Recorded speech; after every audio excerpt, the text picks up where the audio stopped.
Parasha Mishpatim.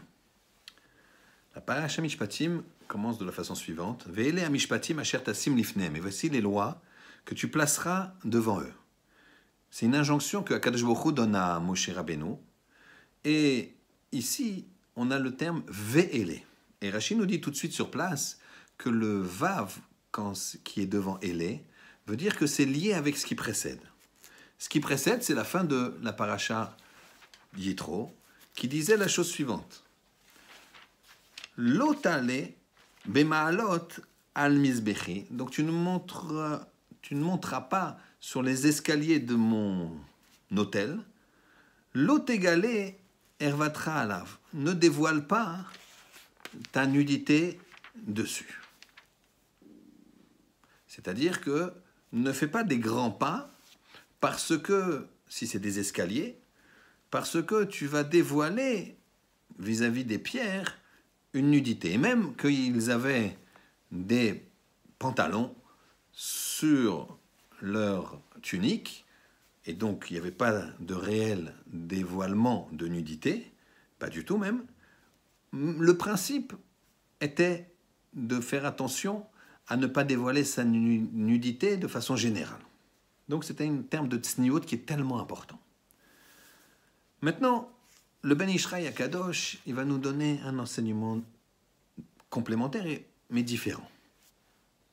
Il nous dit la chose suivante.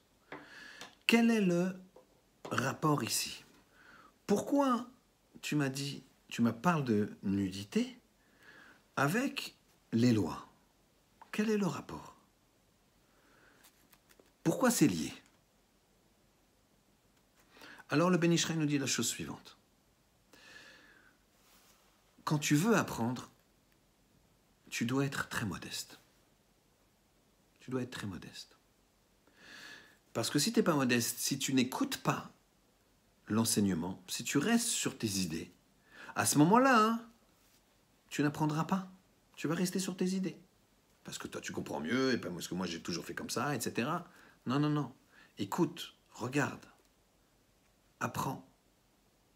Apprends à te taire, apprends à regarder, apprends à comprendre. Ça, c'est sûr. Et qu'est-ce qui empêche d'apprendre? C'est cette notion que je sais tout. Et donc, c'est la prétention. Le Ben Ishraï Akadosh nous dit, quand tu montes des escaliers, tu te raidis un petit peu, tu te cambres, et tu as cette espèce de prétention et tu montes. Quand tu montes une pente sans escalier, à ce moment-là, tu es plus modeste. Tu as forcément le corps penché. Tu ne peux pas tenir droit comme ça puisque la pente, elle est oblique. Et donc, tu es obligé d'avoir une attitude achna'a, une attitude courbée. Et c'est comme ça que tu dois apprendre. Et ces lois-là, elles ne pourront être claires et tu pourras bien les apprendre que si tu fais un effort de anava, de modestie. La Gemara dans Ta'anit nous dit pourquoi la Torah elle a été comparée à de l'eau, à du lait. Parce que, de même que ces liquides-là ne peuvent atteindre un but que de haut en bas, la Torah aussi, il faut que tu sois baissé. Il faut que tu acceptes l'enseignement. Il faut que tu aies une modestie importante pour apprendre la Torah. Et c'est pour ça que Mishpatim, les lois, elles ont été collées à cette notion de tsniout. Quand quelqu'un est tsniout, il est réservé. Il est timide, il pense qu'il ne connaît pas. C'est pas qu'il n'a pas confiance en lui, on ne parle pas de ça. Mais en tout cas, il sait qu'il doit apprendre. Alors que quelqu'un qui n'est pas tsniout, quelqu'un qui se montre, quelqu'un qui parle, non mais moi je connais, et je connais, à ce moment-là, cet homme-là, il ne pourra pas apprendre. C'est lié. La notion de tsniout et la notion de gava, de prétention, sont extrêmement liées.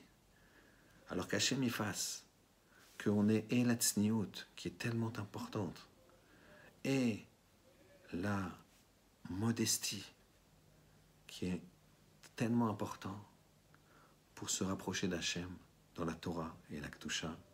Shabbat Shalom.